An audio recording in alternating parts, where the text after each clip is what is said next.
Hello students, मैंने अपने पिछली वीडियो में आपको इंडिया के कोस्टल प्लेन के बारे में बताया था। तो मैं आज आपको इंडिया के आइलैंड के बारे में बताने जा रहा हूँ। बे ऑफ बंगाल पे अंडमान और निकोबार आइलैंड हमें देखने को मिलेंगी। उसी तरह से अरबियन सी पे हमें लक्षद्वीप आइलैंड देखने को मिलेंगी। ये भी इंडिया का एक फिजियोग्राफिक डिवीजन ही है, यानी कि इसे इंडिया गवर्नमेंट ही देखती है। तो चलिए अंडमान और निकोबार आइलैंड के बारे में बात करते हैं। यहाँ पर जूम किया हुआ है। पहले हम अंडमान के बारे में बात करते हैं। ये जो अंडमान आइलैंड ग्रुप है, ये जो हमारा फोल्ड माउंटेन है उसका सबमर्ज्ड हेड है। ठीक है, यहाँ से आते हुए म्यांमार होते हुए समुद्र के अंदर प्रवेश करती है और उसका जो चोटी है वो यहाँ पे आके निकलती है। ठीक है, यहाँ पे आके निकलती है, उसी को हम अंडमान और निकोबार आइलैंड कहते हैं। अंडमान अकेला जो ये आइलैंड है, यहाँ पर हमें 200 से अधिक आइलैंड देखने को मिलेंगे और ये 350 किलोमीटर तक फैली हुई है। अंडमान आइलैंड को हम 4 भागों में बांट सकते हैं। सबसे ऊपरी वाला जो भाग है उसे नॉर्थ अंडमान कहा जाता है, बीच वाले हिस्से को मिडिल अंडमान कहा जाता है और उससे नीचे वाले हिस्से को हम साउथ अंडमान कहते हैं। उससे भी नीचे वाला जो सबसे साउथर्न मोस्ट जो अंडमान है उसे हम लिटिल अंडमान कहते हैं। इसके अलावा अंडमान पे यहाँ पर हमें बैरन आइलैंड और नॉर्केंडन आइलैंड बोल के 2 आइलैंड हमें यहाँ पर देखने को मिलेंगी। ये जो आइलैंड है ये एक्टिव वोल्केनो है। ठीक है, इंडिया का यही एक्टिव वोल्केनो है।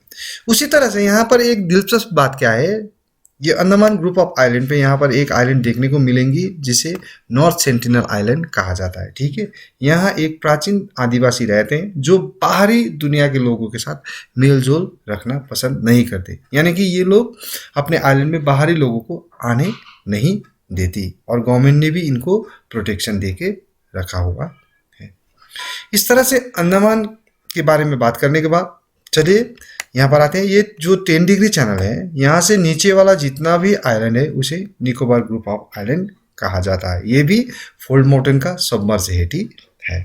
ठीक है, यानी कि डूबा हुआ चोटी ही है। ऊपर से जो हमारा हिमालय माउंटेन रेंज आता है उसका चोटी यहाँ पर निकली हुई है, उसे हम निकोबार आइलैंड कहते हैं। निकोबार आइलैंड में 19 से ज़्यादा आइलैंड हमें यहाँ पर देखने को मिलेंगी। उनमें से कई सारे आइलैंड तो 60 से 100 किलोमीटर तक फैली हुई है। और निकोबार आइलैंड ग्रुप में हमें आप जैसे कि आप यहाँ पर देख रहे होंगे, जैसे कि यहाँ पर कार निकोबार, उसी तरह से चौड़ा निकोबार, उसी चौड़ा आइलैंड, उसी तरह कैमोटा आइलैंड, नैनकौरी आइलैंड, उसी तरह से कच्चा आइलैंड। ठीक है, लिटिल निकोबार भी यहाँ पर हमें देखने को मिलेंगी और ग्रेट निकोबार भी हमें यहाँ पर देखने को मिलेंगे। इस तरह से यहाँ पर सबसे बड़ा आइलैंड है हमारा ग्रेट निकोबार और यहाँ पर जो मैंने मार्क किया है इस जगह को इंदिरा पॉइंट कहा जाता है। ठीक है, ये जो जगह है अभी मैं आपको और मिटा के दिखाता हूँ। ये जो पर्सन है, ये जो हिस्सा है, इसे इंदिरा पॉइंट कहा जाता है। ठीक है, यहाँ से इंडिया खत्म होती है, यानी कि इंडिया का साउदर्न मोस्ट पार्ट यही है, यहीं से इंडिया खत्म होती है। अंडमान और निकोबार आइलैंड ग्रुप के बारे में बात करने के बाद मैं आपको लक्षद्वीप आइलैंड के बारे में बताने जा रहा हूँ। हमारा जो ये लक्षद्वीप आइलैंड है ये इंडिया के अरबियन सी पे पड़ती है।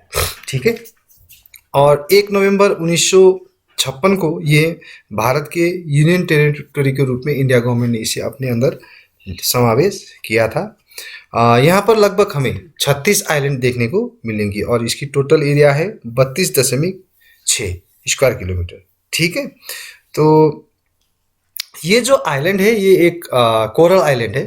ठीक है, अभी कोरल आइलैंड क्या होता है मैं आपको बताने जा रहा हूँ।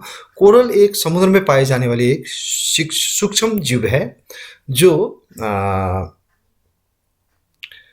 कैल्शियम कार्बोनेट के स्केलेटन से बनी हुई थी और जब वो मरती है तो उसकी सॉफ्टवेयर पार्ट डिके होके वहाँ से क्षय होके वहाँ से निकलती है, सड़कर वहाँ से निकलती है, लेकिन उसका जो स्केलेटन होता है वो हार्ड होने की वजह से वो सड़ती नहीं है, वहीं पर रह के वो ग्रो करती है और कभी कभी वो आइलैंड का रूप ले लेती है। ठीक है। और ये लक्षद्वीप आइलैंड जो है वो उन्हीं में से एक आइलैंड है।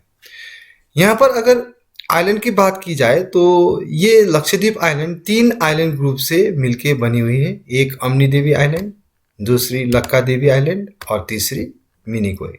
ठीक है, ये 3 आइलैंड ग्रुप से ये मिलके बनी हुई है। और इसकी जो राजधानी है ये कावरत्ती बोल के जो आइलैंड है वो है। और लक्षद्वीप का जो मतलब होता है मलयालम और संस्कृत में इसका अर्थ होता है 100,000 द्वीप। ठीक है, संस्कृत या मलयालम में 100,000 द्वीप अगर आप बोलोगे तो आपको कहना पड़ेगा लक्षद्वीप। ठीक है, और यहाँ पर कुल जनसंख्या 64,473 2011 के जनगणना अनुसार उतनी है यहाँ की जनसंख्या। और यहाँ पर जनघनत्व जो है यानी कि डेंसिटी जो है ये 2013 व्यक्ति प्रति स्क्वायर किलोमीटर पे हम देख सकते हैं। ठीक है, और यहाँ का जो लिटरेसी रेट है वो 93% है।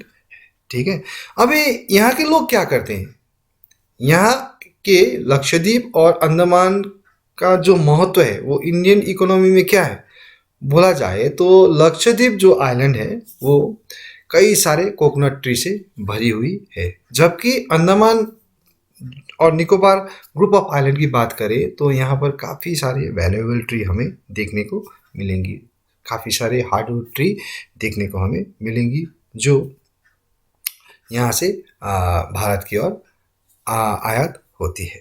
ठीक है, तो बच्चों मैं आशा करता हूँ मेरे द्वारा बताई गई ये जितने भी आइलैंड के बारे में थे आप काफ़ी कुछ जान गए होंगे।